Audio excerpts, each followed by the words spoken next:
Mundaun is a first-person psychological horror developed by Hidden Fields and is out now on console and PC. Hidden Fields is actually a one-man operation ran by Michael Ziegler, so before we even get started, a huge congratulations to Michael for getting a game to this stage single-handedly. The game's been in development since 2014 and every single asset, every single character and every single texture you see has been drawn by hand using graphite blocks and pencils on a 2D piece of paper and digitized into a 3D gaming engine. At first, when we read the game was completely drawn by hand, Les and I ignorantly thought, oh no, it's another one of those games seeking attention for all the wrong reasons, like, this is going right up on the fridge. Really? The fridge? It's like we have a little Michelangelo in the house. Okay, see you guys later. I almost lost it when you said to put it on the fridge. I know. I mean, what the hell is it supposed to be, a pelican or a school bus? Looks like Muhammad Ali drew this. What a dumbass. Hey, let's spit on it. But we were definitely wrong. It's obviously a matter of opinion like any art style, but I genuinely found it uniquely refreshing while being eerily unsettling. There were a few aspects where the art style hindered the game just a little bit, with the visibility becoming an issue at times, but it certainly wasn't a common occurrence. At times I was pleasantly surprised at how the setting stopped me in my tracks to admire the landscapes, and the whole aesthetic evoked the folk horror inspired rural bleakness that I associate with cult horror films such as The Wicker Man, The Witch and A Field in England. Hidden Fields have labelled the game as a horror, and I think that's almost placed too much pressure on itself, because unsettling, peculiar and strange are words I'd use to describe the feeling Mundaun evoked. Fear and terror were pretty much non-existent for me. We're almost playing the role of an artist's subject, both the developer's art and a character that stalks us in the game. Although paintings and artwork play a big role in the game, the fear factor wasn't exactly... And instead it felt a little more... We don't make mistakes. We have happy accidents. Now that's an absolute exaggeration, because the game was far from relaxing. Creepy was about as scary as it got though. We play as a young man following up on a mysterious letter that he's received regarding the death of his granddad. Mundaun is set in, you guessed it, Mundaun, and it's heavily inspired by the Alps and its history of myth and folklore. The beginning of the game we approach Mundaun via the twisting, winding roads of the secluded mountain region that is a clear homage to the opening of Stanley Kubrick's The Shining. Then I approached this beautifully drawn chapel that's actually a like-for-like drawing of the real-life chapel that can be found in Mundaun. As I approached, I was expecting and partly hoping for some form of greeting like, Here's Johnny!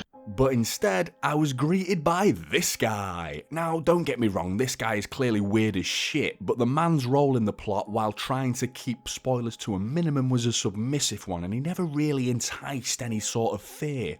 There were very few characters who actually scared me, and the main protagonist himself didn't seem that scared by the whole situation at all. Again, this is another area where I believe if I wasn't expecting to be scared because I'd been told this is a horror game, I would have dived in focusing on the narrative and been pleasantly unsettled by the events unfolding. This absolutely does not make it a bad game whatsoever, but I just feel it needs to be a different label placed on it, because anyone watching and expecting a fright fest should probably be aware of this. Another obvious inspiration and strong resemblance here is, as already mentioned, The Wicker Man, the original one of course, and again it's not exactly the scariest film, but still a proper weird one with plenty of creepy bastards. I mean, if I ended up in Mundaun and I was bumping into these mental locals, there's only one reasonable way to deal with folk like this.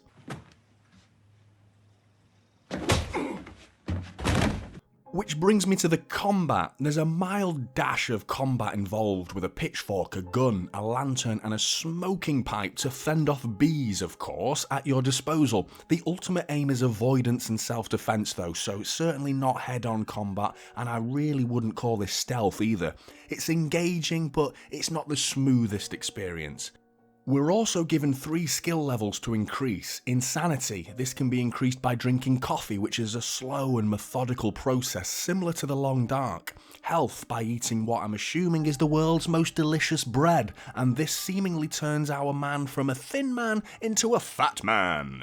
Then our rifle skills is simply increased by reading gun pamphlets. Now, sticking with the Wicker Man, there's an absolute shit ton of hay in this game, and me being the world-renowned expert on hay that I am, I was like, Oh, this is good hay. Yeah. This is the good stuff. Mattress quality. there's parts in the game where we have to drive a Mythical, which is a van that collects hay, and I don't mean to patronise anybody because I'm sure everybody already knew that, of course, and if you don't, which fucking rock have you been living under? Jesus, people, get a hobby. As soon as I turned the ignition to my Mythical on, I thought, you know what, I better get Les to come and check this shit out. So I said, hey, Les, come and check this shit out. He was like, oh, that's amazing. I did have a bit of trouble driving at first, and after crashing a few times, I bailed out of my Mythical, and Les was like, oh man, that's got to be the last straw for you, yeah? Then he said, finding driving skills as bad as yours is like trying to find a needle in a haystack. And I was like, hey, f*** off, because I hate losing, you see. So I entered a fit of despairing rage and decided to do some ploughing.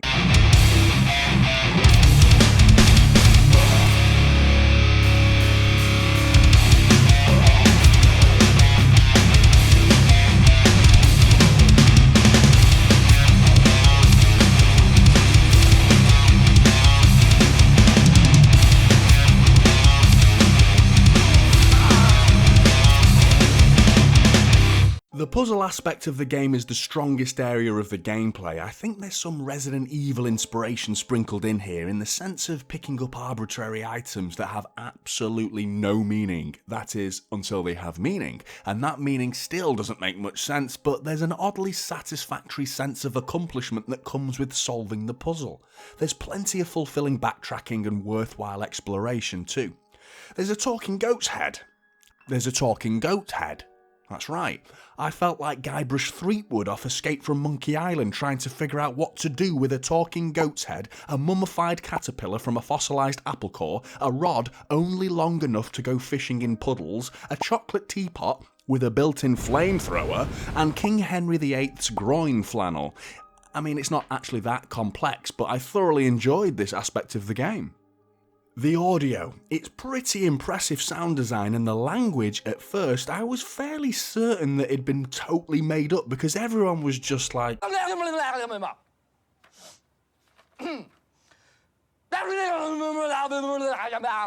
But it's actually Romansh, if that's how you pronounce it, one of the rarest languages in the world, spoken by around 45,000 people. Either way, I've got no clue if what they're saying is correct or not, but the subtitles came on the screen at the exact right time, when the words were leaving their mouths, and I thoroughly appreciated that. Overall, I had a really good time playing Mundaun, and it's another example of providing a hard task for any reviewer to review it fairly for the game as it is, and also taking into consideration the fact that this is one man's incredible 7-year journey with a shit ton of pencils and paper and an idea and a computer. Taking all that into consideration, the fact I never once found myself thinking, I can tell this is a one-man developed game. I enjoyed the story, it ran smoothly, and I had fun solving puzzles alongside some one-of-a-kind gaming visuals and some pretty impressive sound design. At £15 or $20, I'd say this is worth it. You'll be able to find small similarities to other games, but on the whole, it was a gaming experience that was different than most, and it certainly was not forgettable. Thanks for watching, peeps. If you've enjoyed this video, then give it a like, hit that subscribe button, and we'll see you in the next one. Peace out.